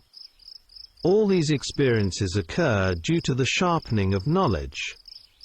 Whatever refined objects arise, with the sole exception of nibbana, the yogi must contemplate their impermanent nature. When there is over-effort, samadhi is not strong enough to clearly discern anicca. Knowledge and thought may arise together. For example, one hears a sound, contemplates it, and then a thought follows. These thoughts must also be contemplated. As one approaches realization of the Dhamma, it is essential to contemplate whatever arises. At the crucial stage of the knowledge of disenchantment, nibbana, the yogi must continue practicing without getting up or stopping the practice, until path knowledge, magga, arises. If one gets up from the seat at this stage, it is very difficult to regain that level of knowledge. Even if it can be regained, one may need to practice again for a month, a year, or even an entire lifetime.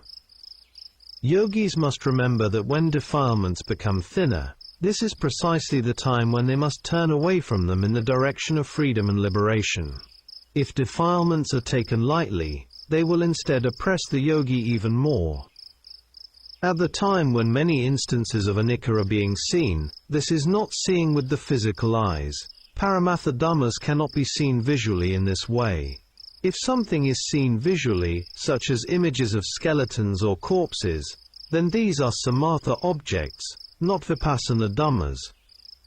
At the stage of the knowledge of disenchantment, nibbana, both bodily and verbal behaviors change.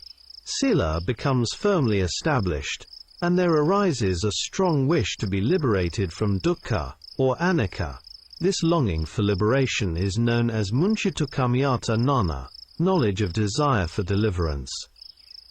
At this stage, the lifespan of anicca becomes uniform and can no longer be contemplated by naming phenomena, such as Vedana, mind, etc. The process is too rapid for conceptual differentiation. This level can be described as Dhammanupassana. The Sayadaw illustrated this using the simile of the elephant's footprint. Whatever arises is contemplated at the same level. This is known as equanimity. Phenomena can be contemplated calmly, without effort. At the same time, the contemplative knowledge, jnana itself, becomes equanimous. Prior to this stage, discernment of anicca may still be accompanied by joy.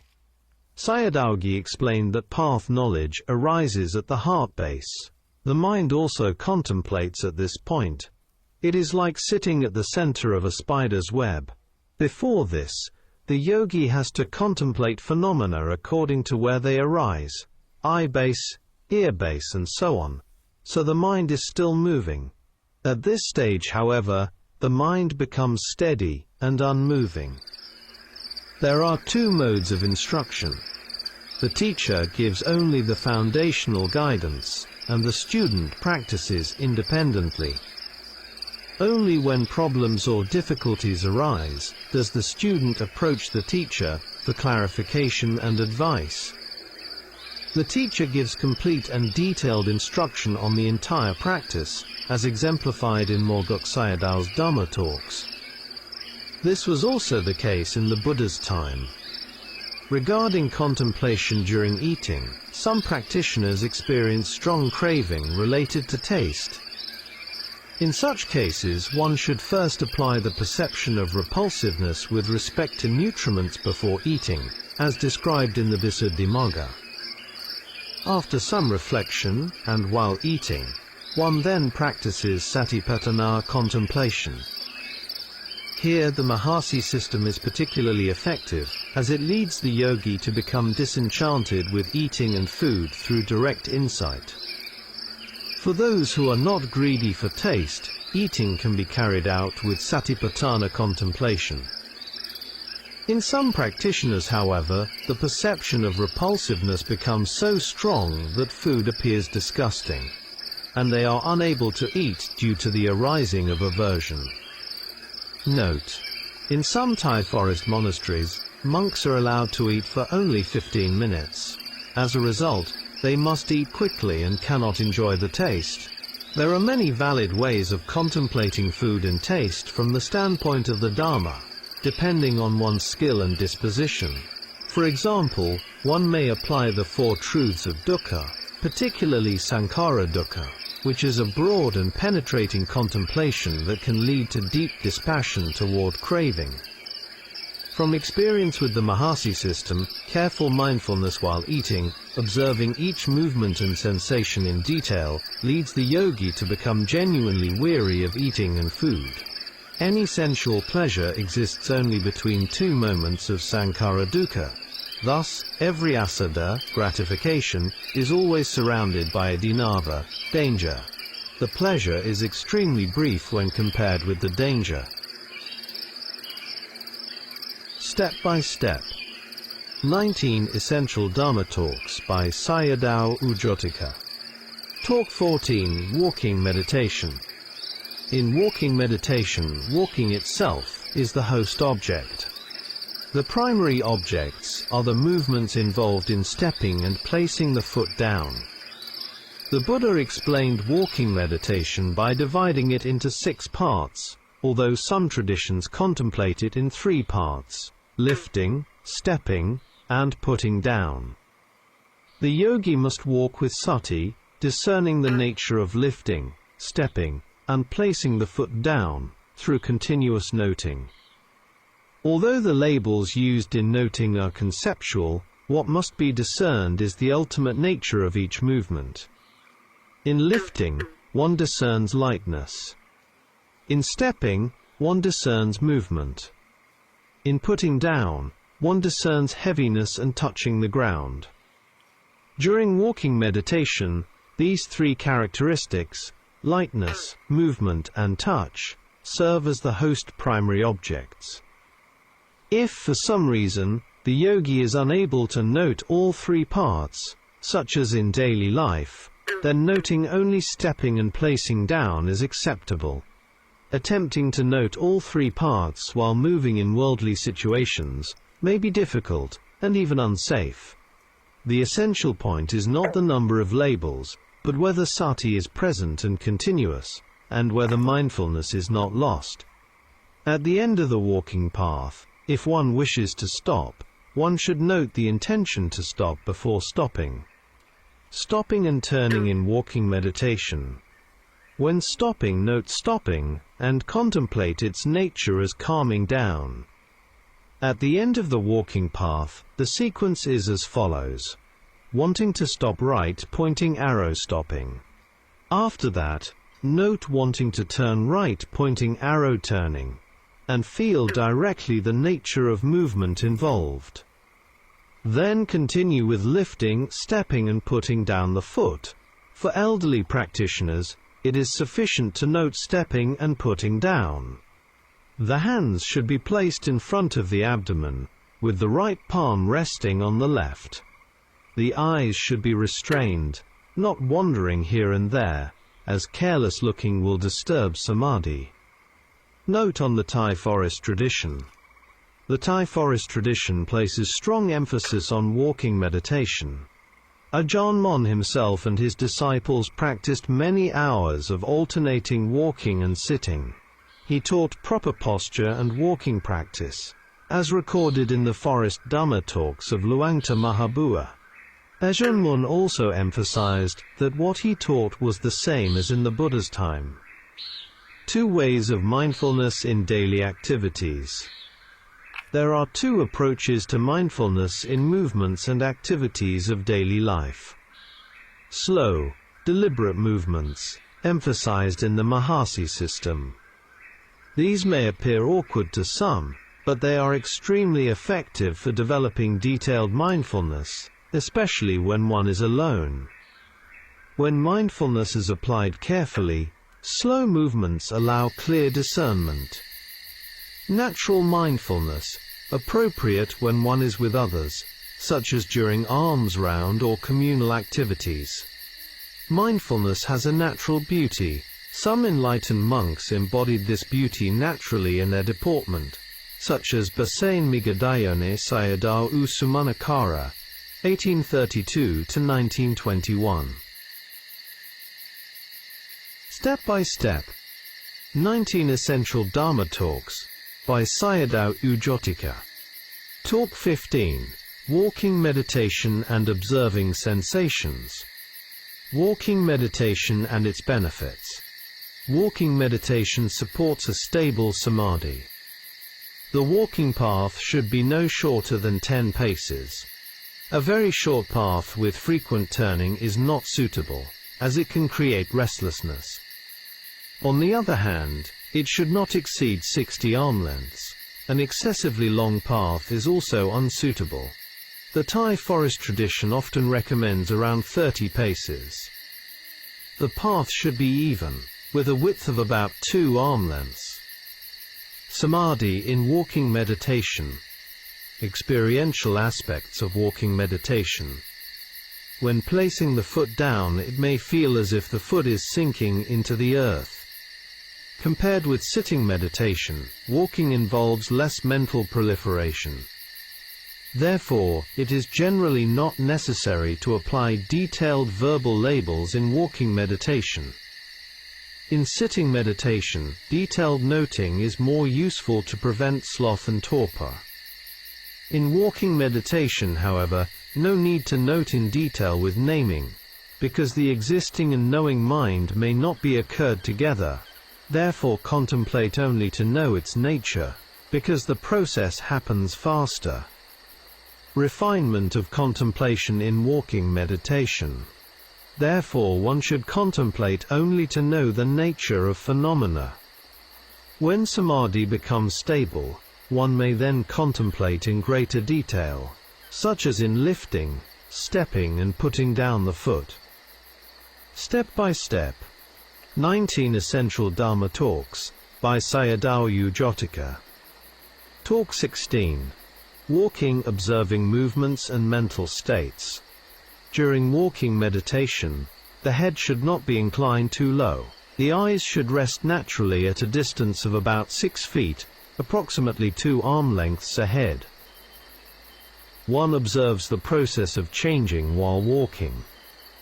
If seeing, hearing or thinking, thoughts arise, these too must be contemplated. As for how long a yogi should walk, this must be decided by oneself, according to one's condition. As samadhi develops, the yogi forgets the surroundings. The mind becomes absorbed in the contemplative object and may become unaware of time. This may be one reason why some Thai ajahns were able to walk for many hours on the walking path. At this stage I am instructing you not yet to contemplate Anicca. Practice is still within Satipaṭṭhāna at the initial level, primarily for the purpose of developing Samādhi. Step by Step 19 Essential Dhamma Talks by Sayadaw Jotika. Talk 17. Walking, Observing Anicca. I have been speaking about walking practice for 4 days now. Walking Samādhi is generally weaker than sitting Samādhi because of continuous movement. At first one should contemplate change, viparinama, among different objects.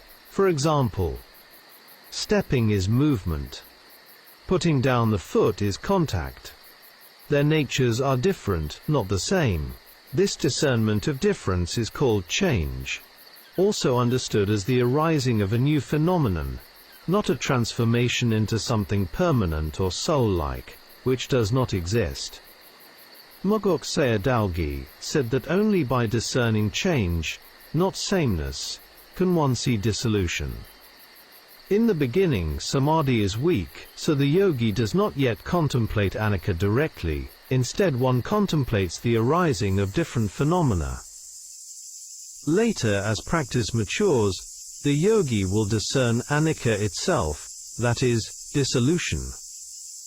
On observing whatever arises, here the teacher again emphasizes that whatever arises must be observed. After clearly seeing arising phenomena, it becomes easier to discern dissolution, vanishing. Therefore, when Samādhi is still weak, especially in walking meditation, one should first discern change. In the beginning, yogis are instructed to use noting, naming, for 2 main reasons. They do not yet know how to practice, and they may become lazy in practice without guidance. Noting and knowing are not the same. Noting or perception and knowing are not the same. Noting is giving a name or concept to an experience, such as seeing, hearing or thinking. Knowing is direct confirmation or penetration of the phenomenon in another way. Concepts and discernment, panati and penna, indicate that samatha and vipassana are not the same practice. Why are there so many problems and so much suffering in the world? Because human beings become lost in concepts, deceived by their own minds and by defilements, kilesa. The mind becomes confused, increasingly defiled, and deteriorates. Yet most people take this condition to be a sign of intelligence. Step by Step 19 Essential Dhamma Talks by Sayadaw Jotika. Talk 18. Walking, Observing Anicca. In walking meditation, it is often easier to contemplate 2 points, stepping and putting down the foot, than 3 points. This makes discernment of Anicca more accessible, in comparison with lifting, stepping, putting down. This is normal walking, which can be practiced anywhere. At this stage one is not yet seeing insight knowledge. Rather, both knowledge and objects are still arising together. During walking, path knowledge can arise. When an object is repeatedly contemplated as Anicca, clinging to it gradually falls away. In the same manner, when contemplative knowledge matures, path knowledge arises. That is, when clinging falls away from both the contemplated object and the contemplating mind. Step by Step 19 Essential Dhamma Talks by Sayadaw Jotika. Talk 19. Lying Down, Observing Anicca. Contemplation on death and the unattractive nature of the body. One lies down on the back and undertakes contemplation. Place both hands on the abdomen, one on top of the other. First, contemplate death. Here the teacher used Mogok Sayadaw's verse on death. I am sure to die, it is only a matter of time. Contemplation on death can be practiced by anyone and is highly effective. There are many approaches.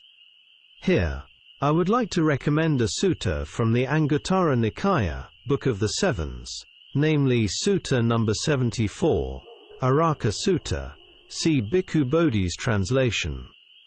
A person may die at any time, in any place, from any disease and in any posture. Sayadaw Jotika once recounted an incident. An old man came to a monastery in a village. After some time he went near a fence to urinate and never stood up again. He remained squatting there for a long time. When people became suspicious and went to check, they found that he had already died. Contemplation on death gives rise to a strong sense of urgency, samvega, which stimulates effort in practice.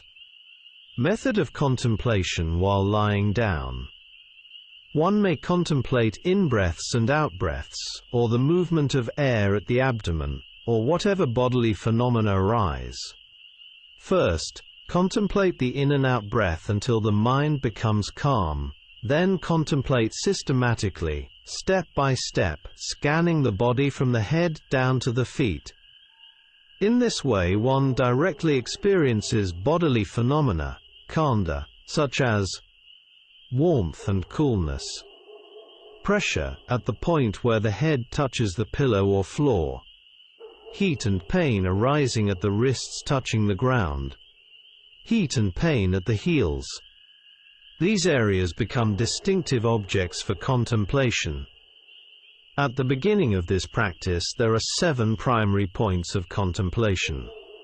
In-breath, out-breath, back of the head, 4 to 5, 2 wrists, 6 to 7, 2 heels.